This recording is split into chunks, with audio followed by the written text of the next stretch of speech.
Thank you, everyone, for taking the time to tune in today. Today's episode of the Topping Show is proudly sponsored by Topping Technologies. Topping Technologies is an IT value-added reseller and services company with a special proficiency IT security. Heck, see their founder at least twice a day. Gotta say he's quite handsome and brilliant. He's me, see, that's the joke. If you're an IT leader or business owner, reach out to the team at sales@toppingtechnologies.com.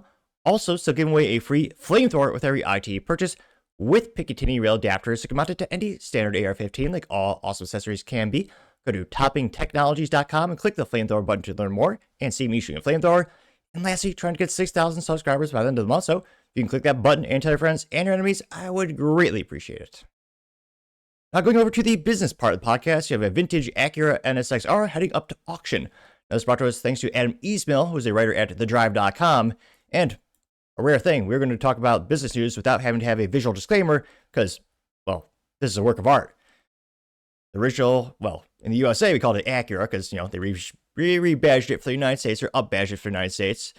And they say, quote, the holy grail of the original Honda NSX is crossing the auction block. Fewer than 500 track-sharpened Honda NSX Rs were ever built, and this one has only done 12,000 miles, expected to go for huge money, which, yeah, those are some of the coolest cars ever. And again, at the time, this car was revolutionary. A lot of people didn't take Honda too seriously at the time in terms of upper echelon of, I would argue, luxury as well, but also sports cars.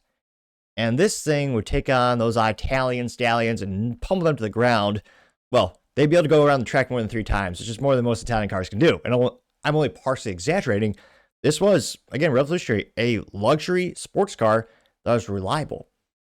I mean, at the time, everyone just kind of was like, man, it is how it is. If you buy a fancy Lamborghini or a Ferrari, there's going to be, as Doug DeMero would say, quirks and features, and mostly unreliable ones. And you just kind of had to deal with it because there really wasn't any competition. Then Honda goes, well, hold our sake. We're going to come to the table with a pack a punch, good old V6, manual transmission only. Well, they did have an automatic actually later.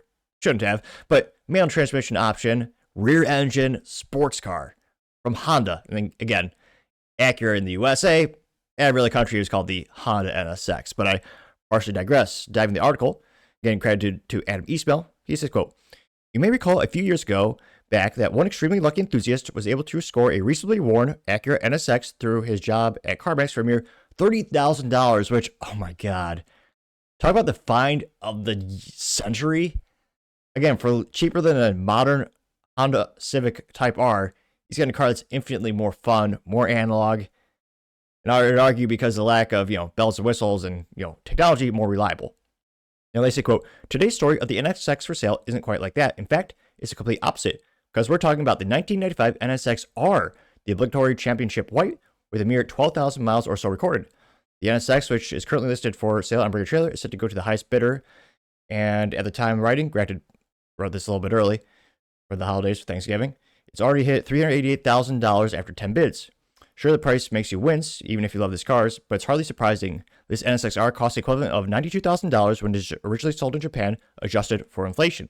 That works out to $205,000, which is, again, a pretty penny. When all is said and done, the car is going to sell for far beyond about $400,000 because it is an R example. Honda only built 483 of these prior to the NSX midlife facelift, which later, personally, I don't know. There's something cool and nostalgic about pop-up headlights. They're not around in the United States anymore because of regulation, safety, all that kind of crap. But yeah, the updated NSX did have the non-flipping headlights and it was more curvature to it. Which, depending on what, and I kind of like the original more angular. Now, here's the rear of the vehicle, which looks just immaculate. That is a work of art. And they say, quote, for those unfamiliar, the NSX R took Honda's everyday sports car and made it less, daily. The NSX was already a light car, of course, but it shed another 265 pounds on the Type R diet by nixing the air conditioning, power leather seats, soundproofing, and its audio system, among other things. Once all said and done, these tipped the scales to just over 2,700 pounds. And there is something cool. I don't know, I just like the old analog needle speedometers and tachometers. No fancy LED or OLED display. That just looks so cool. It's so clean. And I just look at that all day. Obviously not my face. I'm talking about, the actual dashboard. Now, they say Honda also tightened up the chassis, optimizing it for stability at speed on tracks rather than road comfort. Overall, there's a lot of changes the engineers made to quell the car's tricky nature, including use of stiffer front sway bars, springs, and dampeners. The powertrain was also altered, but with a higher final drive ratio, the NSX R could accelerate more quickly as well, naturally at the expense of top speed, which is one of those things where kind of sacrilegious to say, but top speed is not that important for the track because most tracks, maybe you have 3, maybe 4 straightaways. Again, acceleration is much more important because those straightaways, they're not even maybe a quarter mile at most. I'm trying to think of where I usually go. Like, again, I have a Honda Civic Si, which I love. The top speed of my car is about 136, 137 miles per hour. Granted, it is governed, but when I'm at the track, and granted, some is human error. I mean, I've been improving the past couple of years, but on the track, I'll usually get up to 100 and maybe 6 on the back end. Again, there's just not, and then you have to worry about braking, which again, that's a whole other story in and of itself. But again, the top, it really is more important for most tracks to actually have an acceleration greater than the top speed. Again, you know me, I love my top speed cars. Someday I aspire to own a vehicle that'll hit over 200 miles per hour, some allure around that number. But again, just to kind of give more backstory on like people actually take their cars to the track, and God, I hope someone does when they win this. It looks amazing, but I mean, it belongs on the track. Look at that. Now, they say the quote, "How much will this NSX R go for? You tell us." In past May, a post-facelift NSX R went for $1 million, $1,060,516. So much money. And yet, again, I'm not surprised it's going to go for crazy Google bucks. Because again, you just can't get these cars anymore. In part due to government regulation, consumer demand has also shifted. People want their fancy computers built into the vehicles so you can watch your Netflix while you're driving. Stupid. But again, this is one of the best sports cars. I've actually seen one of these on the track.